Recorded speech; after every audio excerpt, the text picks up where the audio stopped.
መደበኛ ሎተሪ 1753ኛ ዛሬ 9 ታህሳስ 2018 ዓ.ም በኢትዮጵያ ሎተሪ አገልግሎት በዕድል አዳራሽ በሕዝብ ፊት የወጣ ሲሆን የወጡት የዕጣ ቁጥሮችን ይዘንላችሁ ቀርበናል። ቻናላችን ሰብስክራይብ በማድረግ በየጊዜው የሎተሪ ማውጫዎችን ተከታተሉ። መልካም ዕድል ይሁንላችሁ።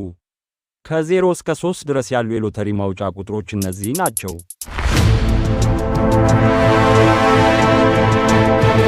ከ4 እስከ 7 ድረስ ያሉ የሎተሪ ማውጫ ቁጥሮች እነዚህ ናቸው።